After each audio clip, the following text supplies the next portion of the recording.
you ever wished you could know what the future held before you got there? What if you were given the gift of knowledge before you even began your journey? Now, I've been thinking about that because I made a lot of stupid mistakes when I was younger. And I wish I had someone to say, don't go down that road, go down this one. I'm Sherry, and welcome to From the Eyes of Wisdom, where we are pairing an experienced elder from Christa Senior Living with a passionate King's High School student ready to launch into the world. And while these conversations won't tell the future exactly, they did reveal a lot we weren't expecting about how to live life well. Are you ready? I can't wait for you to hear this.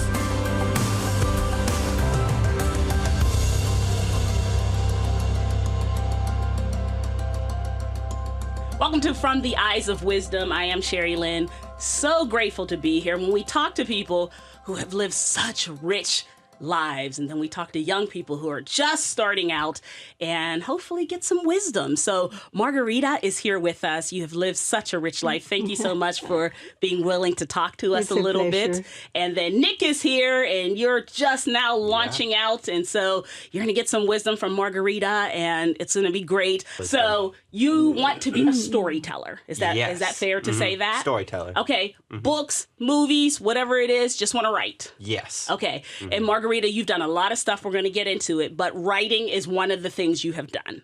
I'm going to start with a story, because you've done a lot of stuff in life, right? I'm going to start with a story, just so, Nick, you can kind of get like a picture. Let's get a picture of your life. One of the things you've done, an interpreter, right? Yes, a court interpreter. A court interpreter. You're in a courtroom, sitting next to a suspect. It was somebody that the court was trying to protect. Okay, court was trying to protect this person, so not a suspect. Okay. Because he had information. Given a lot of information. Okay. And now he had to be protected from his own brother. Okay, and you're interpreting for him. And I'm interpreting for him. And you don't know who he is. I have no idea of anything. They just call you, Margarita, get down here, we need an interpreter. Yeah, right. Hurry up. Okay. You get down there, you're sitting next to a guy who I'm guessing is going to go into like protective custody. Yes. Okay. And then what happens? We are sitting at a table. It was surprising that the doors for the courtroom were closed. Okay. And I mean, closed with a sign, closed, blah, blah. I thought, this is strange. Because you've been doing this for a while. Yes, but nothing. I had never had a situation like this where the doors are closed. So it seemed weird to you from the beginning. Okay. Exactly. All right. I'm sitting at the table. We're not standing in front of the judge. We're sitting at the table. And he's right next to me, very close. Okay. And the fact that it's very close is very important. Right. Because, you know, when you're interpreting for somebody, he has to be close to you because you have to whisper. Okay. All of a sudden, somebody opened the door. And I saw the guy get under the table. The guy you're... The guy I was interpreting for, he got under the table. I had no idea what was going on. Nick, you getting this story? I am getting it. So so you sitting there like this, and dude next to you just drops to the ground and go on the table. Okay, all right. So this had never happened to me in my entire life. Then when they started explaining what was going on after he came back, he gets up out of his back up on his seat, I learned that he had given information about his brother, who was one of the top narcos in Mexico. Wow. And he had brought drugs from Mexico, not knowing what he was bringing, or supposedly not knowing. Right. And, of course, he was put in jail and all that. Yeah. And in order to get out of jail, he gave all the information about his brother. So there I am caught in the middle of all this situation. Yeah. So by the second time that the door opened suddenly, Guess who went under the table also? Margarita, were you under that table? I went under the table also. When I saw him get under the table the second time, Come in here, sis. I went under the table I also. give it to you. That first time, I would have been like, I don't even know Spanish. I can't do this job. I can't I do must it. say it was very difficult to interpret when you're very nervous. Definitely. How's that for a first scene for a story, That Nick? is an incredible opening Can scene. you not see the rest of the story? I can see it. Can you see it? So let's think about this. When you were talking about the difference between being an interpreter and being a translator, because you were both. I am both. I'm certified To do both. ways. But about translation, if you're certified one way, that doesn't mean that you're certified the other way. If you're certified from English to Spanish, that doesn't mean that you're certified from Spanish to English. That's another. That's another exam certification. And another certification. It only goes one way. So I'm wondering if ever you were in a situation where you're the interpreter, because you said something in your pre-interview that really stuck with me. You said, I'm in charge almost of bringing two people together, right? Because you don't know what this person's saying. This person doesn't know what you're saying. I'm in charge of making this connection. Has anyone ever said something and you're like, I don't know how to tell this person that. Like, I don't know the word, or I don't know. I have had situations where, not so much that I didn't know the word, but because it was not explained clearly enough. Okay. Yeah. So you do not know Uh-huh.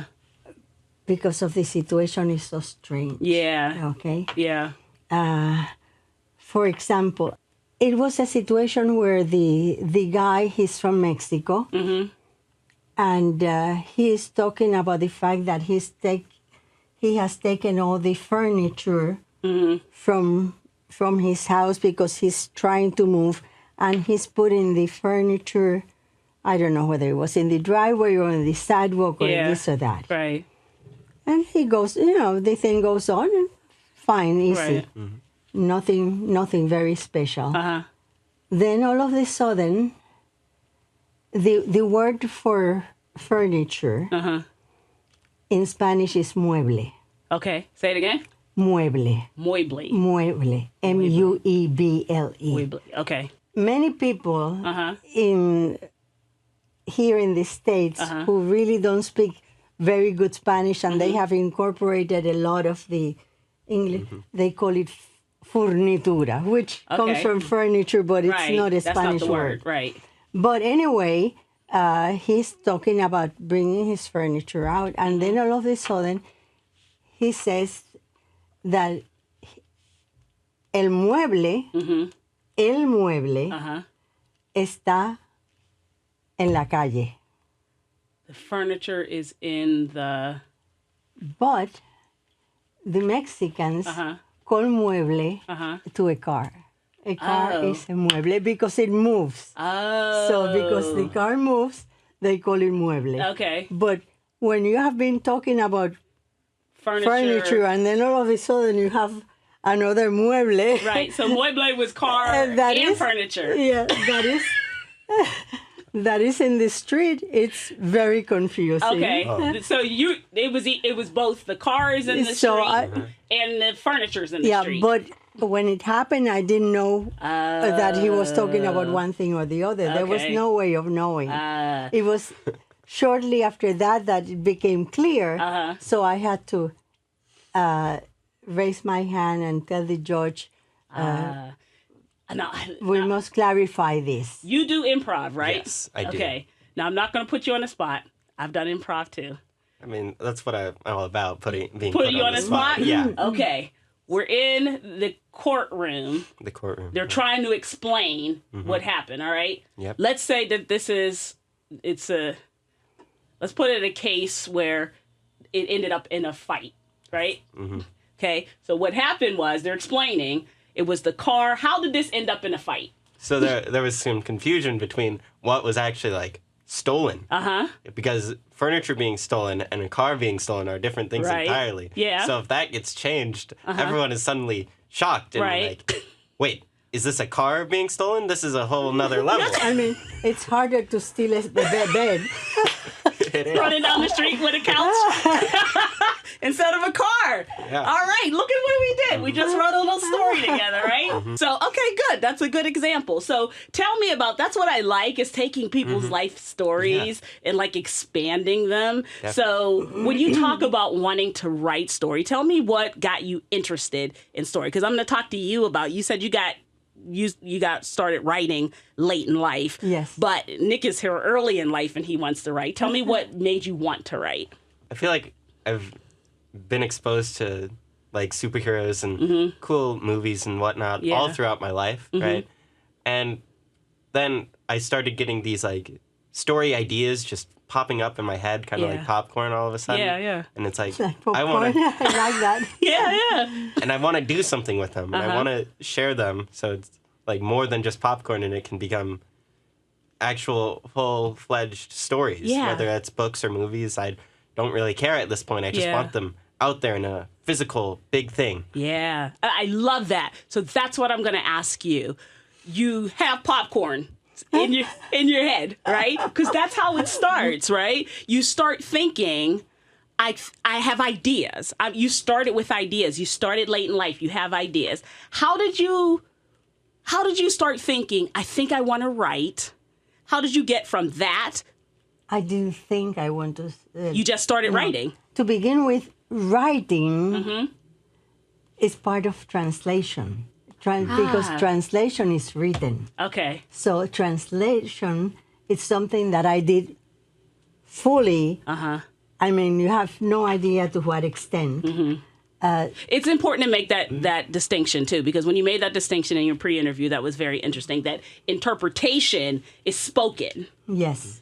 Translation is written. It's I'm written. reading something and I'm writing the translation of it. Okay, so you were writing a lot because you were translating Constantly. a lot. Okay. Constantly. Okay. And I did translations of all sorts of things that I wish I could remember all the things that I learned, which I have forgotten. But I did translations about dinosaurs, about roads in I guess Peru. you would learn a lot, huh? And stuff that Roads you wouldn't in have Peru, known. when they established the very first train in Puerto Rico. Wow. All the translations about the construction related to trains, I did, and those were hundreds of pages. I mean, topics that I had to learn first. Yeah. And at that time, it was not a matter of hitting some buttons and you get all this information. Internet. I had to go to the library. Yeah. That's a place with books, Nick. Really? I'm just like, go ahead. I had to go to the library Right. and look at books concerning trains. Yeah. Wow. To learn all these special words. Yeah. Or if it was about mines, what do I know about mines? Yeah. So Gosh. first, there was a lot of research. Yeah. Yeah. Now that is and it comes. It's right there. That's right. But not at that time. So I would go to the library and read about those things and make my own glossary of, Yeah. this and that, That's this amazing, and that, right? this and Yeah, that. That's crazy. incredible. And another thing that you have to keep in mind is that in translation, punctuation in Spanish is different from punctuation in English. Okay. So it's not just the word. It's even The punctuation when is you're different. Sounds so translating difficult. something, you must know what the punctuation is like in one language and the other. Brilliant. Brilliant. You have to be brilliant to be able to do that. All the details. I don't know whether you have to be brilliant. You do. But you have to be definitely do. watching for Yes. all sorts of details. So you're doing that, and you're doing a lot of that, right? a lot. You then have to make a transition to start doing your own thoughts, your own words, your own, because it wasn't just, you weren't just writing your own words like poetry and things, you were also painting, right? And draw. Like, how do you transition into your own creative work? What made you want to do that? I really have to go back to when I was a teenager. Okay. I did a lot of theater, children's theater Yeah. mostly, and but what I did the most was reciting poetry. Okay. In Spanish, we don't go with poetry reading; it's reciting. You stand as if you were going to sing Okay. in front of an audience at a. You memorize it. Absolutely, Okay. absolutely. Okay. And you sort of act out the poem. But this is your own personal poetry. No, This- no, no, no, okay. no, no. Okay. No. Okay. Poetry from Other poets. centuries ago, Okay. from modern poetry, from this country, from that country. I knew hundreds of poems when I was just a young teenager. Right. Hundreds. Yeah. And I was very well known for, reciting. Okay. And so this was your background. part of my background. Yes. And I never, ever thought of writing, and especially poetry. I guess also I was surrounded by real poets. When I say real poetry, I'm even talking about Nobel Prize. Oh, okay. Juan Ramon Jimenez, Uh-huh. Wow. who was the Nobel Prize in Literature in Spanish. This is when you were younger or when you got older? When I was young. Okay. So this was Wow. This Yeah, was my yeah. background. Okay. So, you're not going to compete with Yeah. it would not even occur to me Right. to write a poem because I was surrounded by real Yeah, yeah, people that yeah. Wow. you respect and admire. And So then when you get older, you did write it. How did you do that? I didn't write a poetry until I was about 65 years old. So your poetry book, let's show Nick that. And you illustrated that, right? Yes, but first it was published by Scholastic. But I didn't go to Scholastic. Scholastic came to me. Scholastic came to you and said, hey, Yeah. how about a book of poetry? Yeah, it sort of had wings of its own. When I make a presentation to children in school, the first thing I say to them is, what is this? Uh-huh. What is Butterfly. that? Yeah. It's not a butterfly. It's not a butterfly. What is And it? that's their first lesson. Ah. Things are not what they look like. Snakes and fish. They are two snakes and a fish. What? Look at that. Well, It sure is. So that's their first lesson. Things are not what they look like. You might see somebody that looks like a gentleman, and he might be the bad one. And somebody that Right. has no shoes and is very poor, and you think he must be a bad guy, and That's he's the good gentleman. one. Margarita. Nick. yeah. That is a story right there. Yeah. Tell me what you're thinking. Well, I'm just thinking about like the importance for me with art like this and storytelling, and how whenever I'm trying to like get my ideas like onto paper, I often have to like draw them Yeah, yeah, because yeah. it just helps me get stuff out there. And I feel like this is such a good example, and all of these pictures are so beautifully illustrated that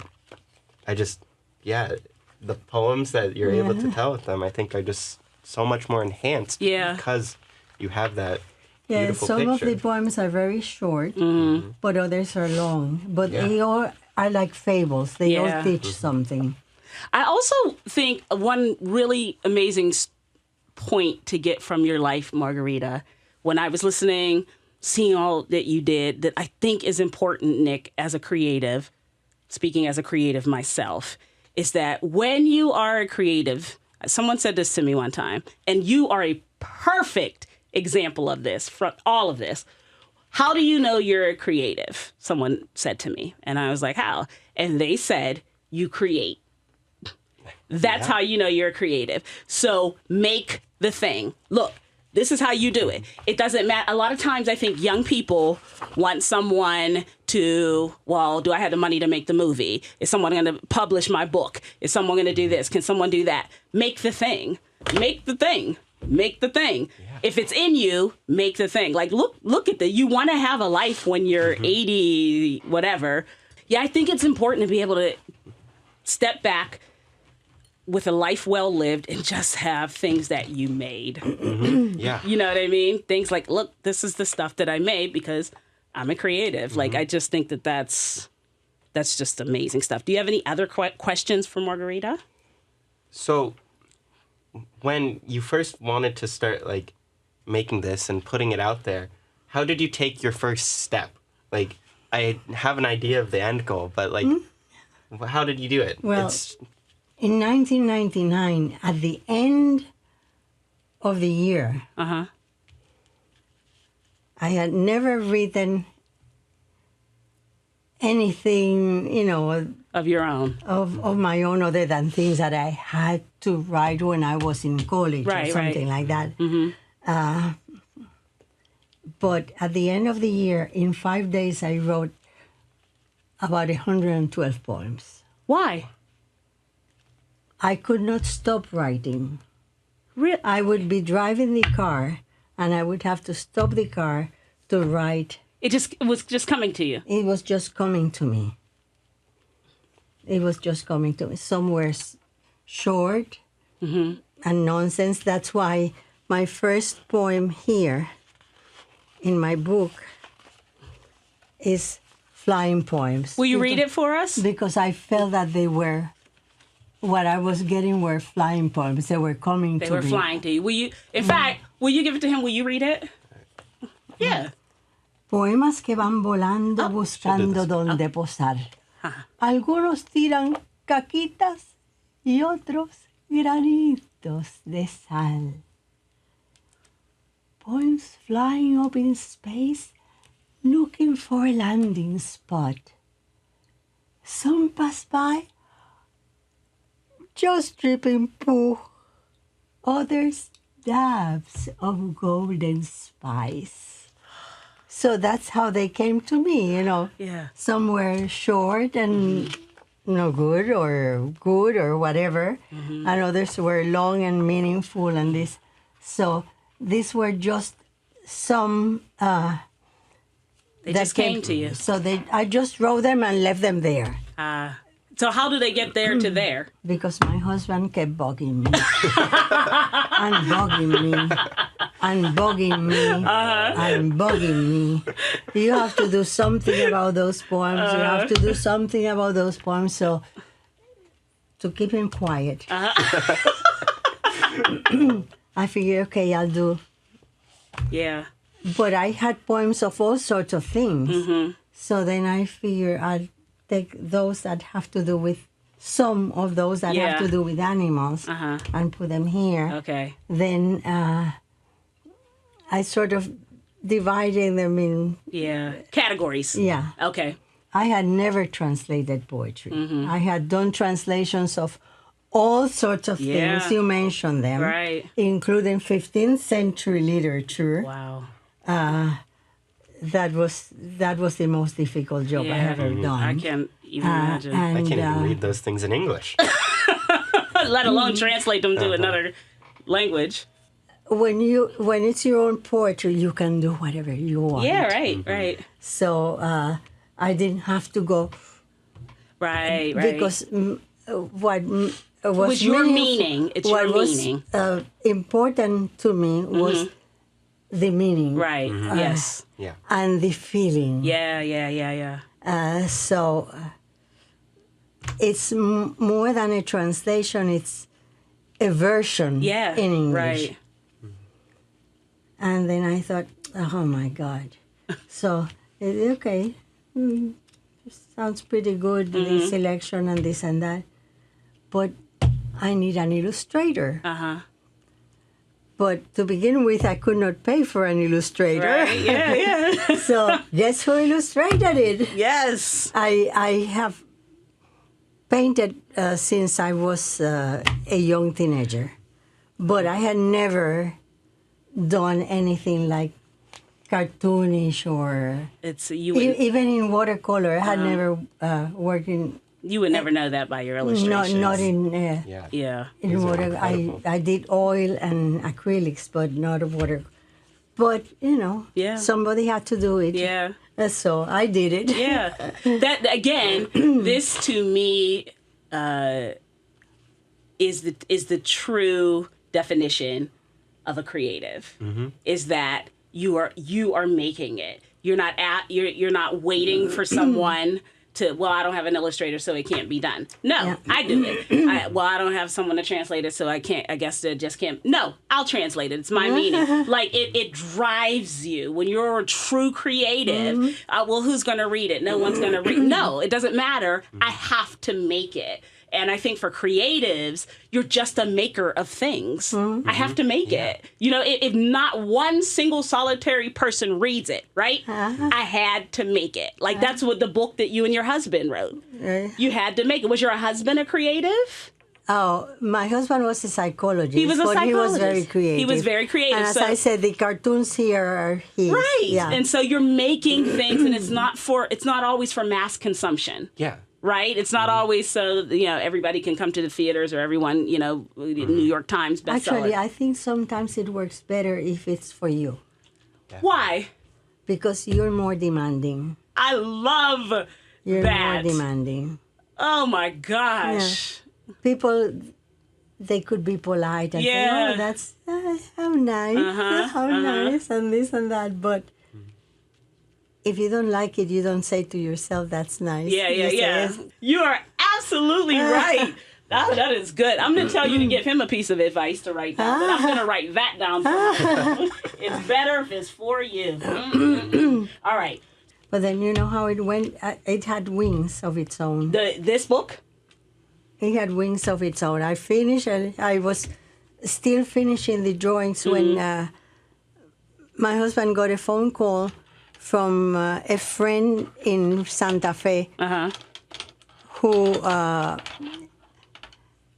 who owns an art gallery. And he was talking to my husband, and then he said, "And how's Margarita doing?" So my husband said, "Oh, she's writing a poetry book for children, blah, blah, blah, blah, blah." And he started, I was still finishing it. And he said, "Oh, that sounds interesting. Ask her to send me a copy." So when I finished the last one, I photocopied what I had and sent it to him. A week later, he called back and he said, "I showed your book to the Children's Museum in Santa Fe. They have never published a book, but they are interested in publishing it." Yeah. So it had wings of its own.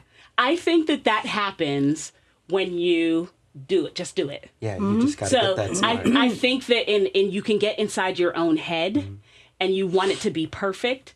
And then when it's not perfect, then you just don't do it. Right?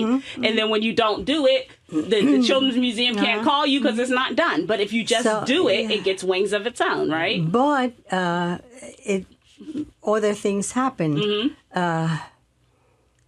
They were interested in doing it. They started doing all the planning, blah, blah, blah, blah, blah, blah. And I was going to have a 5-year contract with them for the book. Everything was done. Yeah. Then the 9/11 thing happened. Okay. And I got a phone call from them saying, "The book cannot go out as planned. We'll have to wait to see how things are going to go." Yeah. Yeah. Because it was a crazy time. It was a very special situation. So my husband said to me, "Well, if they cannot do it, we're not going to keep waiting. We're going to do it ourselves." This is Nick. Do you see what? So, Yeah, you just got to so get it then, done. You got to get it done. so then my husband insisted, and we published just a limited number, mostly for friends and family. And somehow, I didn't send it to Scholastic. Somehow, somebody who got the book got in touch with somebody at Scholastic. And one day the telephone rang and they said, "This is from Scholastic and we're interested in publishing your book." So, Wings of its own. Wings of its own, but you have to do it. Yeah, so, Can't get wings if it's not there. It can't get wings if it's not done. When I come back, whenever that is, I expect to see 2020, your whole idea, done through December. Even if even if it's not perfect, even if it's just a treatment, even if it's just an outline. Here, Sherry, here's the outline. Nick, tell everyone your idea, because I'm saying that from your pre-interview, and I don't think I even said what it was. So tell everybody what your story idea was for 2020 and why. So as I was living through 2020, it felt like every single month something new was going horrible around the world. Right. And I just thought, what if each of the months of 2020 was created into a supervillain that the main characters then had to go and fight and survive. So the idea is there's one supervillain for each month, and they have to continually just keep building up the fights against them. And those of us who lived through 2020, it did, in fact, feel that way. So I think it's a fantastic idea, and I just want to see an outline from you. Yeah. Me and Margarita are going to read that outline, aren't we? Yes, the two of us are going to read that outline, all right? Thank you. I'm going to give you a card, and I'm going to give you this. Margarita, I want you to give Nick if you could give him one piece of advice as he's going off into the world. He's going to go to college. He's going to start doing creative writing. He's going to start doing theater. He's going to start doing all these creative things, starting his life out, wanting to be a creative. What's the one piece of advice you would give him as he starts on this journey? I would say, don't get stuck with one idea. You don't think, I'm going to be a writer and I'm going to write, or I'm going to be an actor, because sometimes just being relaxed. Be relaxed. Then you grab things from here, and it becomes something different from what you had thought. Yeah. Perfect advice for a creative. Take that card with you, and when you're 25, 30. Always be open to what's coming to you. Yeah. Because if you're stuck with, this is what I'm going to be. Yeah. Then other things you close yourself come. off from everything else that can come.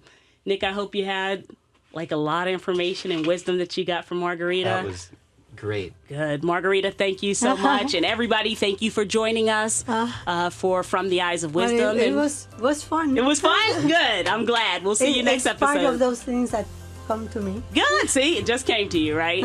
Thank you, everybody. We'll see you next episode.